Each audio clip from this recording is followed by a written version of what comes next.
लोग काम करने बाहर चले जाते हैं, उसी को पलायन समझते हैं। बात थोड़ी गहरी है।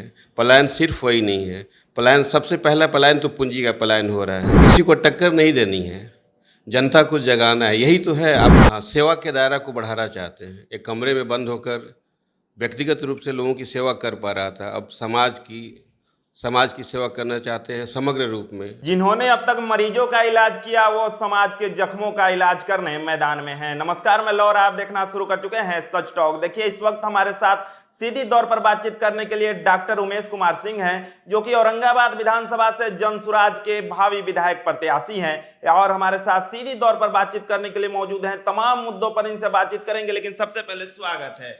धन्यवाद। आपके दर्शकों को मेरा बहुत बहुत हार्दिक अभिनंदन। सर, आप तो डॉक्टर हैं, मरीजों का इलाज करते हैं, अब राजनीति में क्यों? आखिर क्या जरूरत पड़ गई कि डॉक्टर साहब राजनीति में आ गए? हाँ, सेवा के दायरा को बढ़ाना चाहते हैं। एक कमरे में बंद होकर व्यक्तिगत रूप से लोगों की सेवा कर पा रहा था, अब समाज की सेवा करना चाहते हैं समग्र रूप में। राज्य की सेवा करना चाहते हैं समग्र रूप में।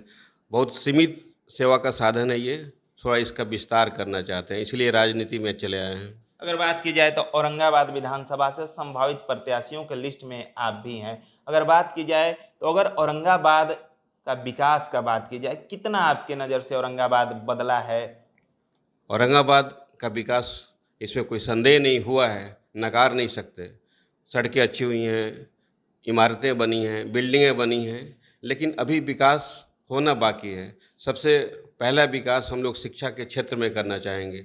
स्कूलों की स्थिति अच्छी बनाएंगे। हर ब्लॉक में नेतरहाट जैसा एक स्कूल बनाएंगे, ऐसा हमारे प्रणेता का वादा है बिहार की जनता से। जो भी एग्जिस्टिंग शिक्षा की व्यवस्था है उसको भी अच्छा करेंगे। शिक्षकों को सिर्फ शिक्षा के काम में लगाएंगे, जनगणना के काम में, पशुगणना के काम में उन्हें नहीं लगाएंगे। खिचड़ी बांटने, बस्ता बांटने, साइकिल बांटने, इस काम में नहीं लगाएंगे। बच्चे ही देश के भविष्य हैं। अच्छे बच्चे, पढ़े लिखे बच्चे होंगे तो कल को हम एक गौरवशाली बिहार का इतिहास बना सकेंगे, गौरवशाली विकास बिहार बना सकेंगे हम लोग। अच्छा, राजनीतिक मुद्दा पर आएंगे, लेकिन सवाल ये होगा, एक डॉक्टर के रूप में जनता की सेवा कर रहे हैं, लगभग कितने वर्ष हो गए आपको? 2001 में मैंने अपना एमएस पास किया दरभंगा मेडिकल कॉलेज से। उसके बाद doctor John Mukhopadhyay, B Mukhopadhyay के साथ काम किया 3 साल तक, और डेयरी में प्रैक्टिस शुरू किया। 15 साल डेयरी में करने के बाद औरंगाबाद चला आया, और अब औरंगाबाद में और पार्शियली डेयरी में करता हूँ। दिन भर औरंगाबाद रहता हूँ, मंगलवार और शनिवार को डेयरी ऑनसन भी जाता हूँ। अगर बात की जाए औरंगाबाद के बारे में, चाहे पूरे बिहार के बारे में, तो जो पहले से पदस्थापित पार्टियां हैं या जो पहले से पदस्थापित नेता हैं, उनको जनसुराज या जनसुराज के नेता कैसे बिहार में टक्कर दे पाएंगे, और औरंगाबाद में भी? किसी को टक्कर नहीं देनी है, जनता को जगाना है, यही तो है। आप समझ नहीं पा रहे हैं राजनीति हम लोग कैसे कर रहे हैं। जनता को जगाना है, नेताओं को टक्कर नहीं देना है।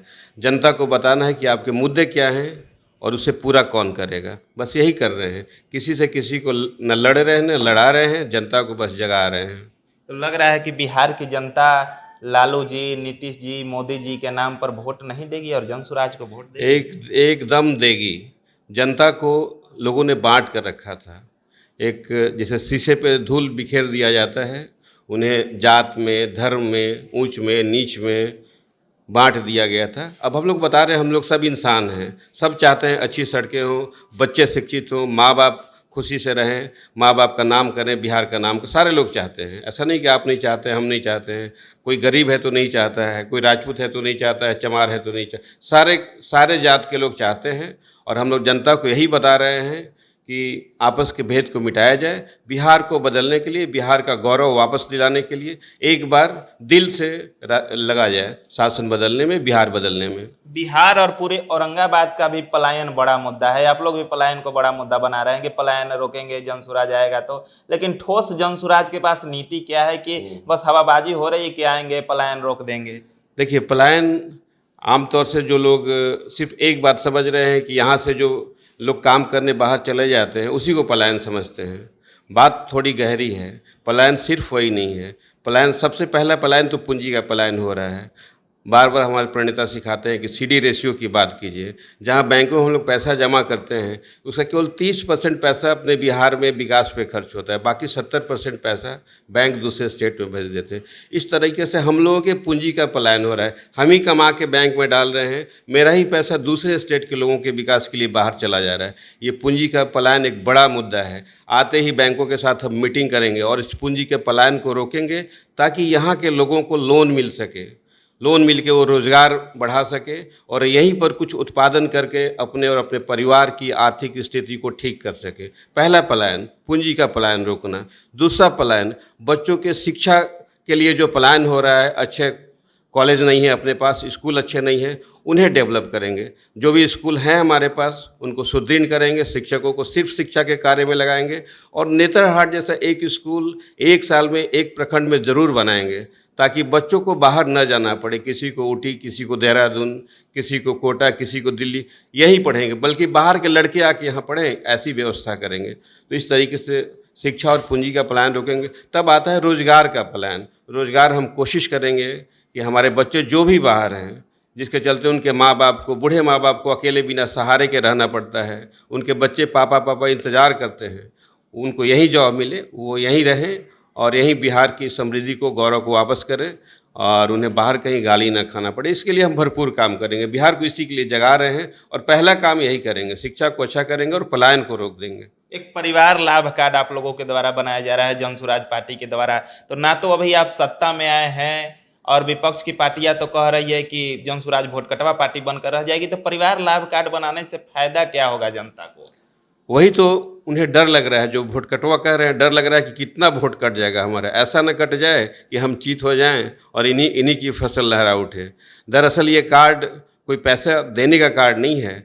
जनता को यह बताना है कि जैसे ही हमारी व्यवस्था आएगी, आपको प्रति परिवार 20,000 रुपये का लाभ होना शुरू हो जाएगा। ये लाभ कैसे हुआ, इसमें एक्सप्लेन किया हुआ है। अगर आप चाहें तो मैं उसे दोबारा दिखाऊं, बताऊं, और नहीं तो फिर आगे बढ़ते हैं। अगर बात की जाए औरंगाबाद के बारे में, कार्ड के बारे में लगभग लोग जान रहे हैं, प्रशांत जी ने भी कई बार बातें की हैं। औरंगाबाद की अगर बारे में बात की जाए, वर्तमान विधायक आनंद कुमार शंकर हैं, कांग्रेस से उन्होंने जीत दर्ज की थी। क्या लग रहा है औरंगाबाद में क्या जरूरत है जो बीते 5 सालों में आनंद कुमार शंकर ने नहीं किया, और अगर जन स्वराज आपको मौका देती है, आप विधायक बनते हैं, तो वो 5 सालों में बदला हुआ नजर आएगा औरंगाबाद? बिल्कुल, ये 5 बातें जो हमने कही, इन बिंदुओं पर आनंद शंकर मेरे छोटे भाई जैसे हैं, शायद नहीं ध्यान दे पाए, क्योंकि पार्टियों की नीति ऐसी नहीं है। जिस पार्टी को वो रिप्रेजेंट करते हैं उस पार्टी का विकास से कोई मोह नहीं है, विकास करना नहीं चाहती है, या विकास का मुद्दा उसके लिए प्राथमिक नहीं है। वो लोग सिर्फ राजनीति गद्दी बचाने के लिए करते हैं, MLA MP की संख्या बढ़ाने के लिए करते हैं। बस उनकी राजनीति उतनी है कि कैसे वर्गों में विभेदित करके हम सत्ता के करीब जाएं।